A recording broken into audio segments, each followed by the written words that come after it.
Hi there, my name is Dan and I was invited onto this channel by Nationwide to make a video about a first time experience, and I got thinking, what could possibly have taught me more about things like responsibilities and growing up more than work experience? If you don't know what work experience is, basically 16-year-olds in school in the UK have to spend a week doing some kind of random adult job.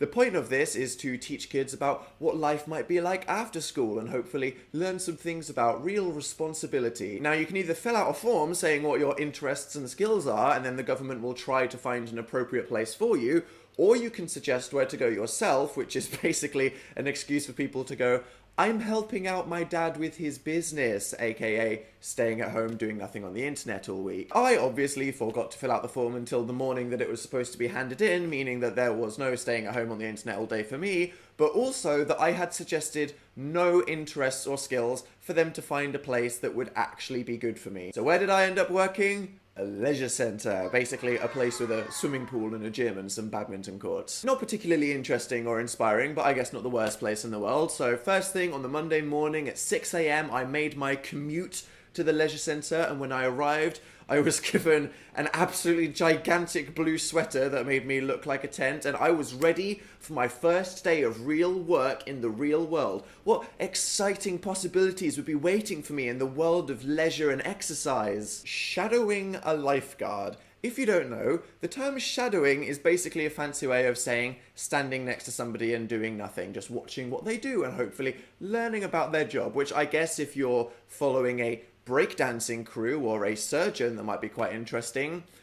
Not so much a lifeguard. For 3 days, I had to stand next to a guy sat on a chair watching people swimming.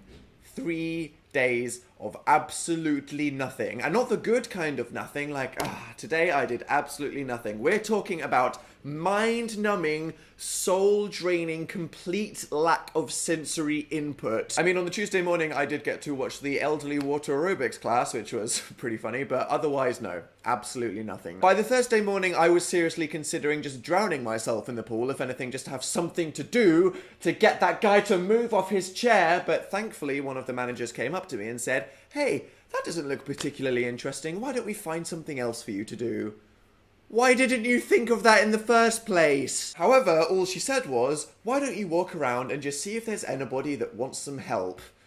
I mean, what? But okay, it was something to do, and that is exactly what I did. My first stop was the gym. The guy told me that he would be busy with some meetings in the morning, so I basically spent 3 hours walking on the treadmill watching SpongeBob, but then he came out, handed me some paper towels, and asked me to wipe the sweat off the seats of the gym equipment.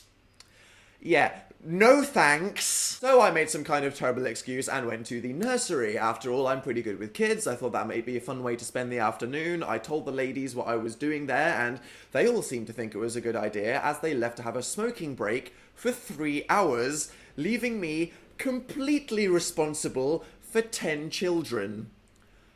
I was a children. What can I say? I'm pretty good with the sandpit, so I managed to keep those kids entertained, and I went home without any incidents. And thankfully, the next morning was my last. I'd had a pretty weird week. Clearly, nobody knew what to do with me or why I was even there in the first place. I think mainly because everyone that worked there was just an 18-year-old busy texting their friends all day waiting to go home. But I thought, hey, just one more day and I'll be able to return to my regular educational hell on Monday morning. Maybe I could just go shadow the lifeguard again. That was pretty uneventful. No. A man comes up to me and says, hey you, are you free? Yes, I wasn't exactly busy. There's a problem with the showers. I think the hot water has stopped working. Can you go check on the people in the showers and ask if they're okay? Wait, what? And he'd gone. How exactly did he want me to check on the people in the showers? I had no idea. I went down to the men's changing rooms, I stuck my head around the corner, and of course, there was an entire men's football team showering naked. I then, with my immense social skills, go, excuse me, and some guy turns around like, what? And I say, I was sent to see if the water was cold, because I was told that the water might not be hot, so I'm just asking if it's okay. The entire room turns around to see a guy standing in the doorway, fully clothed, staring at them, holding a phone. And I just go, okay, just checking, thanks. And I ran to the other side of the building. What did that guy expect me to ask them? I think, right, okay, I need somewhere to hide.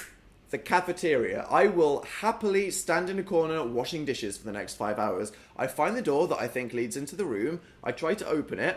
It's not budging. I decide to throw my entire weight against the door just in case it's stuck for some reason. When I hear the absolute biggest calamity of smashing ceramic I have ever heard.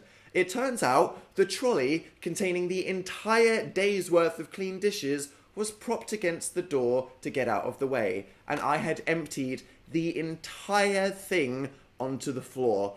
I start hearing shouting and screaming coming from the kitchen, so you know what I did?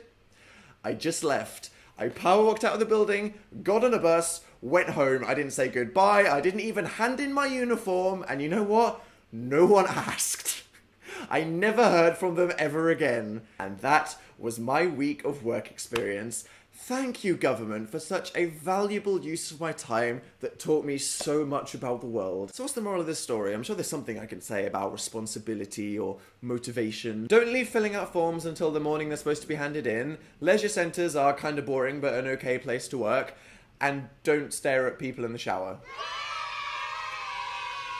The reason Nationwide have asked YouTubers to come onto this channel and make videos about first-time experiences is because they have set up something called the Flex One Current Account, which is a new account designed for 11 to 17-year-olds to introduce them to the world of money. As someone who wasn't taught anything about money by my parents or by my school and was basically thrown into the real world like, I have no idea what I'm doing, I genuinely think that this is a great idea as it comes with guides to help you understand the world of finance, games, videos like this one, and even gets you 25% off U cinemas for you and a friend for 12 months. If you want to check it out, all of the information is down in the description and you can see more videos on this channel of other YouTubers' first-time experiences. And I guess I just want to say, if you are a young person that has a while before they get into the real world, enjoy the lack of responsibility while it lasts.